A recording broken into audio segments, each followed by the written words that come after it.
Hello friends, welcome to my YouTube channel. In this video we will discuss about a poem The Chimney Sweeper. तो आज जो topic हम discuss करने वाले हैं वो है पोएम का theme, summary, line by line analysis और पोएट के बारे में। तो बने रहे वीडियो के एंड तक। इस पोएम का पोएट है विलियम ब्लैक, जो कि एक जाने माने इंग्लिश पोएट है। उनका 2 पोएम कलेक्शन था और दोनों कंबाइंड था। एक था द सॉन्ग्स ऑफ इनोसेंस जो कि 1789 में पब्लिश हुआ था और दूसरा था द सॉन्ग्स ऑफ एक्सपीरियंस जो कि 1794 में पब्लिश हुआ था। द चिमनी स्वीपर पोएम जो कि 2 पार्ट्स में पब्लिश हुआ था, जो कि एक songs of innocence in 1789 and एक songs of experience in 1794। Poem में late 18th and 19th century के इंग्लैंड में होने वाले चाइल्ड लेबर के बारे में लिखा गया है। उस समय इंग्लैंड में 4-5 साल के बच्चों को चिमनी साफ करने के काम में लगाया जाता था, क्योंकि चिमनी साइज़ में छोटा था और बच्चों को उसमें घुस के साफ करने में आसानी होगी, इसीलिए उन लोगों को चिमनी साफ करने के काम में लगाया जाता था, जो कि चाइल्ड लेबर का बढ़ावा देता था। पोएम में स्पीकर एक छोटा बच्चा है और वो चिमनी साफ करता है। तो शुरू करते हैं पोएम।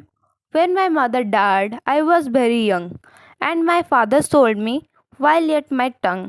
यह स्पीकर यानी वो छोटा बच्चा कहता है कि जब मेरी माँ की मौत हुई थी तब मैं बहुत छोटा था और तब मेरे पापा ने मुझे बेच दिया था, जबकि मेरा मुंह तक नहीं खुला था, यानी मैंने बात करना शुरू नहीं किया था।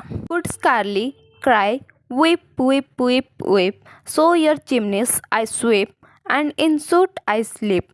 तब मैं इतना छोटा था कि स्वीप वर्ड को प्रोनाउंस नहीं कर पाता था और वीप वीप बोल के रोते रोते आपका चिमनी साफ करते करते मैं वही काले धूल मिट्टी में सो जाता था। There is little Tom Dacre who cried when his head that curled like a lamb's back was shaved. So I said, hush Tom, never mind it, for where your head's bare, you know that the soot cannot spoil your white hair. यहाँ speaker यानी वो छोटा बच्चा और एक बच्चे के बारे में बोल रहा है जो उसके साथ चिमनी साफ करता था। वहाँ एक बच्चा था टॉम डाकरे, जो कि बहुत रोया जबकि उसके सारे बाल काट दिए गए, जो कि किसी भेड़ की ऊल के तरह था और उससे सेव कर दिया गया। So I said, hush Tom, never mind it, for when your head's bare, you know that the soot cannot spoil your white hair.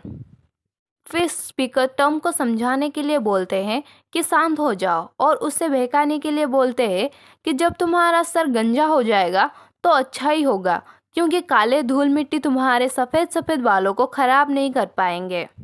So he was quiet, and that very night, as Tom was sleeping, he had such a sight that thousands of sweepers, Dick, Joy, Ned, and Jack, were all of them locked up in a coffin of black. Speaker के समझाने के बाद Tom चुप हो जाता है और उसी रात को सोते वक्त एक सपना देखता है कि उनका हजारों स्वीपर, डिक, जॉय, नेड, जैक को मिलाकर वो सब एक ब्लैक कॉफिन में बंद है। And by came an angel who had a bright key and he opened the coffins and set them all free. They down a green plain, leaping laughing they run and wash in a river and shine in the sun.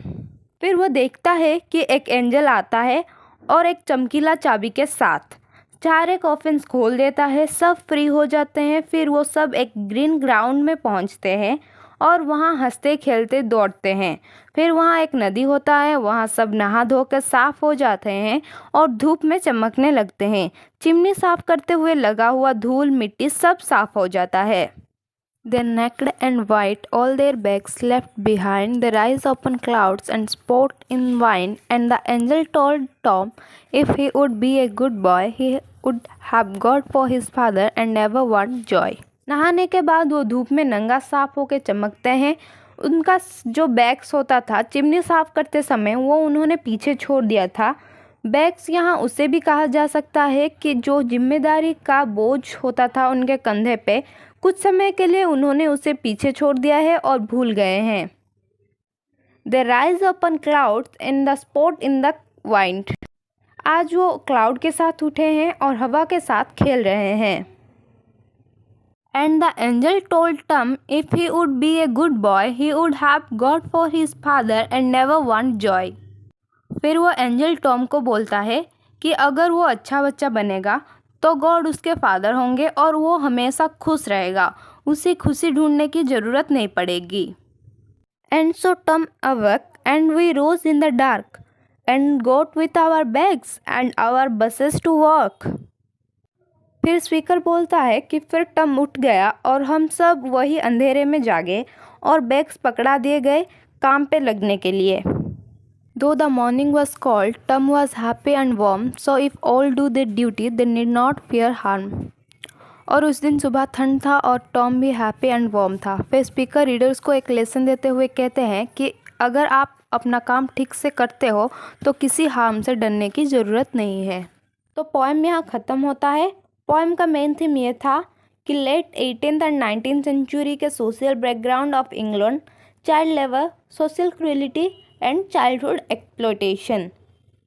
Thanks for watching the full video and please like and subscribe the channel.